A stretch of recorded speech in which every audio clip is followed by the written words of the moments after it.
Hello children, now we will start the next topic and the name of the topic is AIDS. As you all know about the AIDS, you have heard and read in the previous classes also. So here we will discuss the detail of the AIDS, that means how it is caused, diagnosis, symptoms and what kind of preventions we have to take. So let's start the topic. AIDS, the full form of AIDS is acquired immunodeficiency syndrome.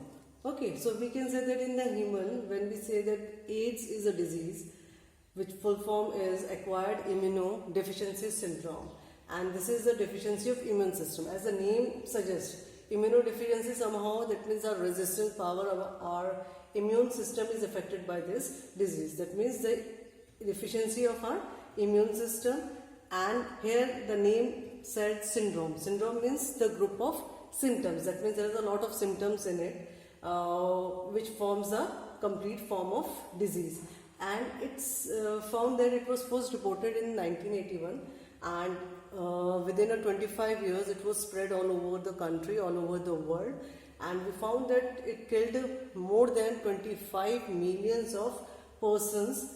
25 millions, you can say round about the 25 into 10 lakhs, so you can easily calculate that when this much patients were there and this much patients were died due to this disease. So at that time in 1981, when it is rapidly spread, so some awareness program was started at the times by the government, by the government health systems. Some programs was launched at that time. Some NGOs were launched there. Okay, so that means this disease is caused by the HIV. HIV is a virus. Its full form is Humoimmune Deficiency Virus, and it is a group of retrovirus. And the interesting thing is that there the genetic material is RNA, which is enveloped in the RNA genome. Now these are the little bit introduction about the disease. Now how it is caused or how it is transmitted. So first is when a person is sexually contact with the infected person. Suppose if a person having this disease and he come in contact with that person sexually, that means it may be transmitted. Second, when the blood is transfused, transfusion of blood or blood products, if that blood was infected and when it is transfused to someone, that person is also get transmitted. Third thing is the sharing of intravenous needles. Intravenous needles means those who use the drug addiction or drugs abuse, that means they can use the syringes, okay, to inject. So that sharing intravenous needles, that means that needles which are used by the person to addict the drugs, that also cause the disease if a person is contaminated, or from the sexual partner, if suppose sexual partner also get the disease from his or her partner, and the children born HIV. If a mother is HIV positive, that means the children is also born with the HIV infected mother. So these are the fact, that means through which that this disease is transmitted by the various way, not spread by the touch, but it was believed that that disease is communicated like this by physically touching or while using the same thing, but that was not correct. That is only the myth. It is spread by the body fluid. Whenever our blood or my body internal fluid come in contact with some other person, then only it causes the disease. So not spread by touching or by physical contact. When you hug or when you touch someone, it won't affect or it won't transmit. But when there is a physical contact, when there is an exchange of blood, when there is an intravenous needles used at the time, then it will cause us. So symptoms appeared, that means not isolated from the family. So that means we should not isolate the family from that infected person. And the interesting thing is that in this only the immune system is damaged, and due to the immune system, that symptoms is last long for 5 to 10 years. You never know, that means you are a HIV infected or a AIDS patient, because within the 5 to 10 years, it almost takes the 5 to 10 years to appear the symptoms in a patient. Now how it replicates, that means the replication of retrovirus, that is an RNA, in a short simple structure. Suppose this is a retrovirus or viral RNA that infected virus infected cell. Suppose this cell is infected, any cell of virus is infected and that is entered into the animal cell. Suppose Okay, we'll do with this animal.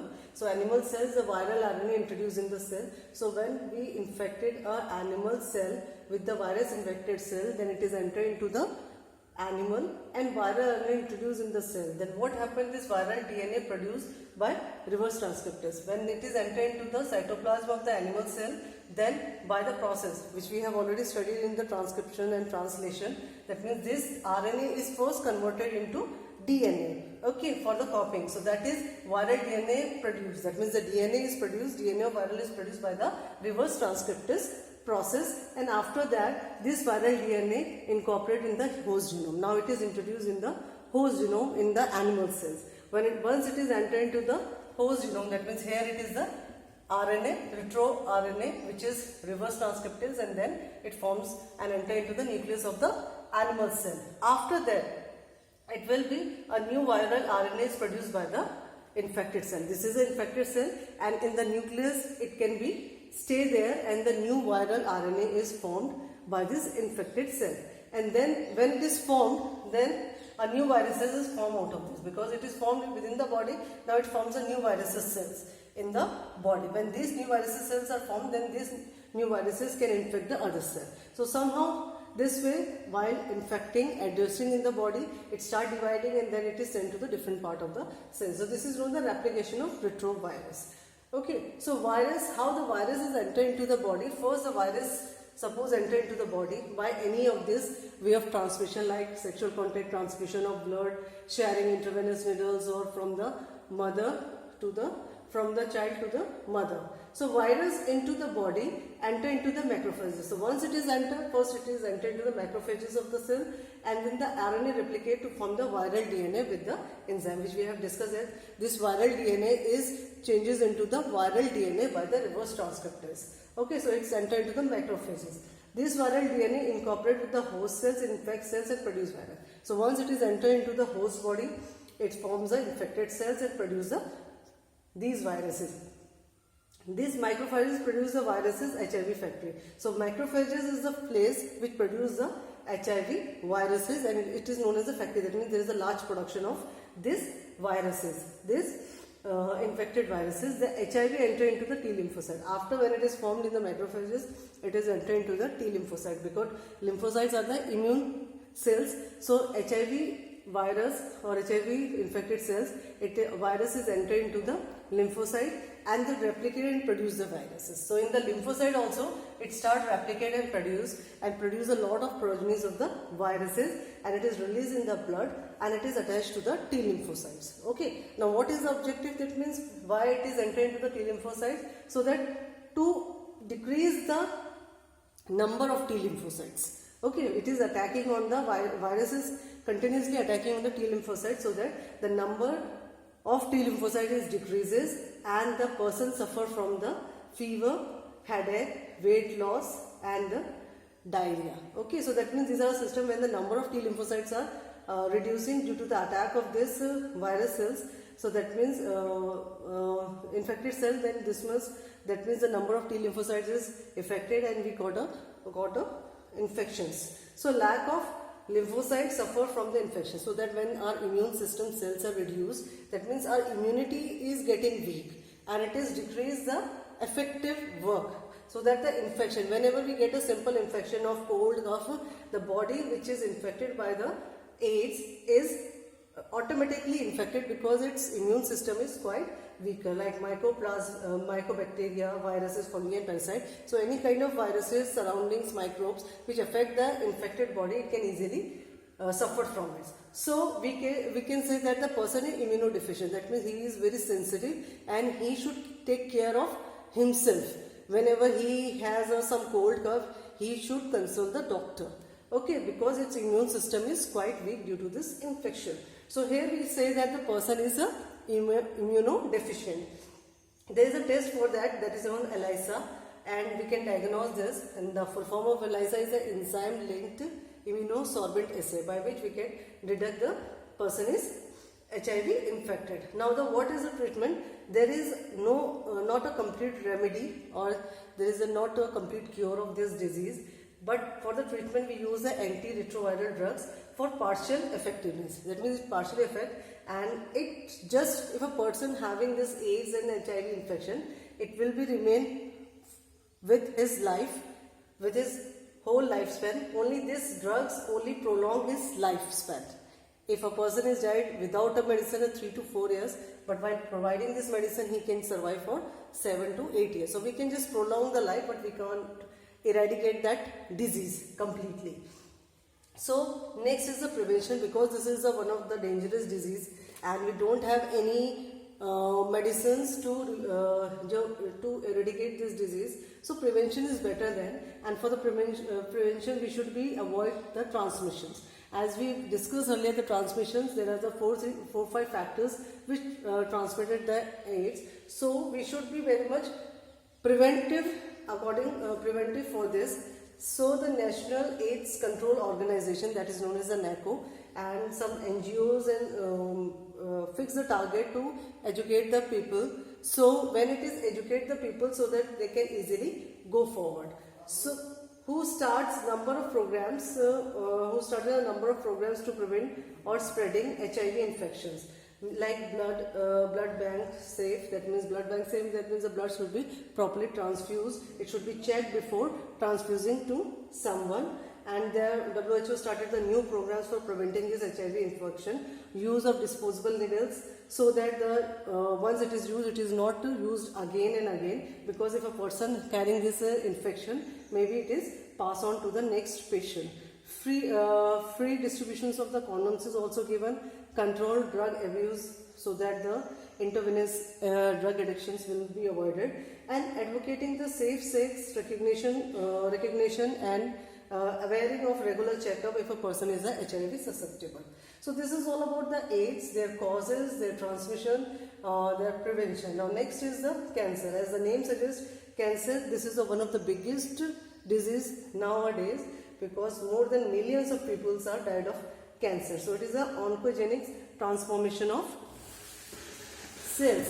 Now in our body, the cell growth and differentiate. We know that in our body there is a different cells and growth differentiated is controlled and regulated. In our body the cells grow and differentiated and it is controlled manner.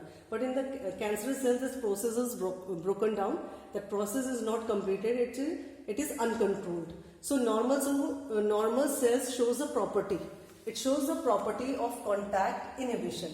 Now contact inhibition is contact with the other cells inhibited their uncontrolled growth.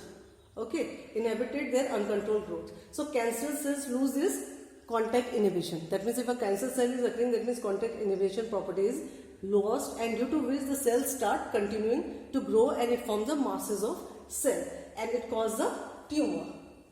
Got it? So that means tumors is the mass of cell which is rapidly divide and continue to grow. So it is of two type tumor, benign and the malignant. Benign means it is continue to a original process. If a person having a cell which is cancerous or tumor, so it will be recognized in a particular location. It won't spread. So it not will spread. It causes a less damage because it is located at the particular position. On the other hand, the malignant is the mass of proliferative cells. Malignant, as the name suggests, that the cells are divided and it is divide and forms a neoplastic. So that is the mass of proliferating cells. The cells is divide, it's called the neoplastic. It grow rapidly, active, and it will be invade and damage the other normal tissues. That means when it is grows, it will be grown on the other area also. So it is damaging the rest part of the useful and normal tissues. And it become active, divide and grow. Due to which some of the normal cells get starved because they don't get the food, energy, water, because that is consumed by this neoplastic cells. So wherever they get lodged in the body, they start to new tumor. So whenever they get a particular area, it will be spread in that area. So that is called the metastasis. So causes. Now what are the causes? There are the three big causes like physical, chemical and the biological agents. These agents which causes physically, chemical, biological, it's called the carcinogens. So ionizing radiation like X-ray, gamma, non-ionizing radiations like UV radiations, it damages the DNA. When it is damaged the DNA, it loses and causes the lead to the neoplastic transformation. That means the cells start proliferating and multiplying. Chemical carcinogens are present in the tobacco. It causes the lung. Lung cancer. The cancer causing viruses called the, some of the viruses which causes the cancer called the oncogenic viruses cause the viral oncogenes, and several genes called the cellular oncogenes. Some of the genes also causes this, so it's known as a cellular oncogenes or proton or oncogenes. So how we detect this and diagnose? So ways to diagnose this is the biopsy, histopathological study of the tissues, and blood bone marrow tests for telling about the cells counts. By the blood and bone marrow counts, when their number is increased, we come to know that means the blood cells is increased, that means it is the chances of leukemia or kind of cancer. Biopsy means a piece of suspected tissue. We will just cut it down, stain it, and then examine under the microscope by the pathologist. If their physical appearance will be changed and these are distorted and number of mast cells is increased, so we come to the conclusion that the person is having a cancerous cells. Now next is the techniques. Now there are different techniques to use. First is the radiography used of X-rays, CT, that is a CT scan we have studied, computed tomography, which gives a three-dimensional structure. Then MRI is a magnetic resonance imaging showing the strong magnetic field and useful to detect the cancers. So these are also the techniques through which we can also detect the cancer. Non-ionizing radiation also used for the pathology and physiological changes. If there is a changes physiologically, we can also conclude that person is suffering from a cancer. Cancerous cells. Non-ionizing radiants also help. Next is the antibody against the cancer cells. We can also introduce the antibodies in the cells, and this cancer specific antigens used to detect molecular biology, detect genes. So in this way also we can identify. We can just introduce the antibodies against this chemical antigens, cancer specific antigens, and by the molecular biology like the gene also we use. Now the treatment. What will be the treatment? The common treatment is the surgery, radiation therapy and immunotherapy. These are the three ways through which we can just treat the cancer. The tumor cells in the radiotherapy, the tumor cells are eradicated lethally, and it should be done very properly and carefully so that we cannot able to kill the important and useful normal cells. So that should be a very important one. The chemotherapy will be used to kill only that cells and save the rest of the normal cell. Chemotherapies are also used to kill the carcinogenic cells, and at this treatment of this chemotherapy, there is a loss of hairs, anemic, person get anemic, it get weak, and loss of appetite and all. These are the symptoms also. So it should be bearable with the body, and along with this, in some cases there is a combination of all these therapies, like the surgery also done, radiotherapy also done, and chemotherapy is also done.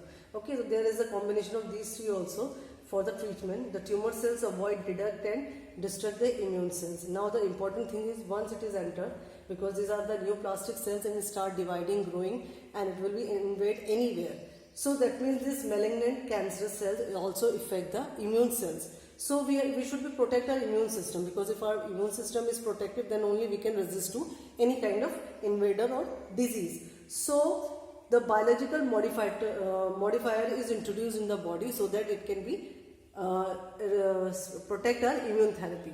Okay, it can be protect our immune, that is known as the immune therapy. So here we will use a modifier, biological modifier called the alpha interferon is also used in the body in the immunotherapy, so that it can be resist with our immune system and we can just face this disease. So this is all about the two diseases which we have discussed about, the AIDS and the cancerous, and these are the very important topics. Mostly it is asked in the practical viva also, and these two topics are very important to prepare the project file.